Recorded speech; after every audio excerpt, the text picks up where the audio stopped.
RC Command leads away. Nick here with a quick video, quick update on the Bomber build.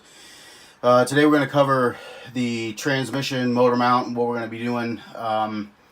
We don't like to do things normal around here, so we hooked up with Death Metal Garage, and they hooked us up with their motor plate, so we can actually use one of our tried and true Wraith transmissions in our Bomber. So it really doesn't change much as far as the drive shafts goes. If you'd like to run a Wraith transmission, you can also run the the Bomber drive shafts. But we just didn't have the funds allocated to find a Bomber transmission, and then of course to go through it and build it the only way we know how, and that's to build it bomb proof. We've got a Axial Wraith transmission here. It is the plastic housing, but it is all hot racing gears inside.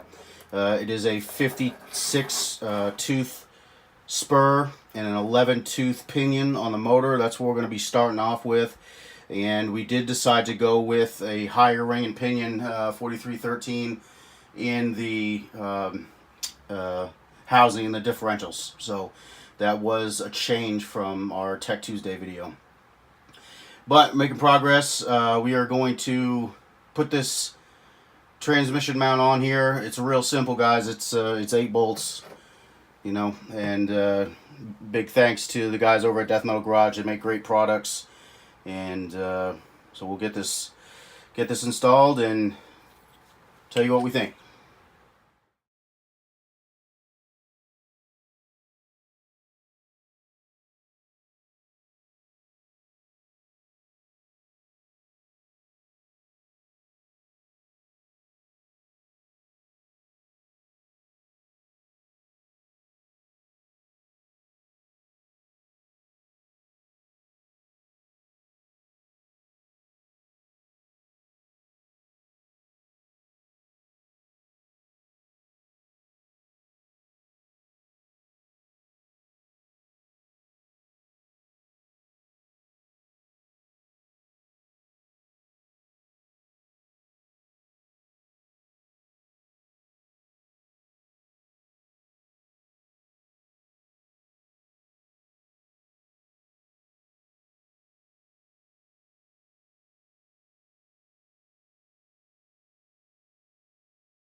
Alright guys, and there you have it.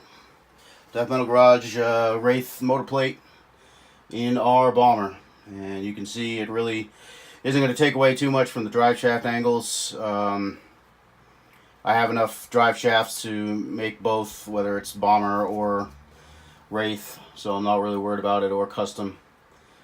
So I'm not really too concerned about drive shafts, but I know that a lot of y'all don't have the capability to just go ahead and, you know, make your own drive shafts and junk. So I try to help out and use parts that everybody can get pretty regularly. So Death Metal Garage, guys, they make good work.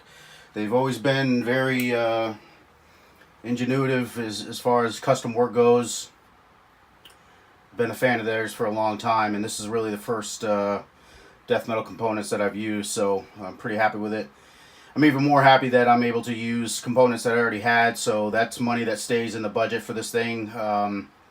We've made a decision on the rear axle, but we'll reveal that here in a couple of days. Just need some time to get it all in and get everything buttoned up. So that's it. Next video in a few days. RC Command leads away.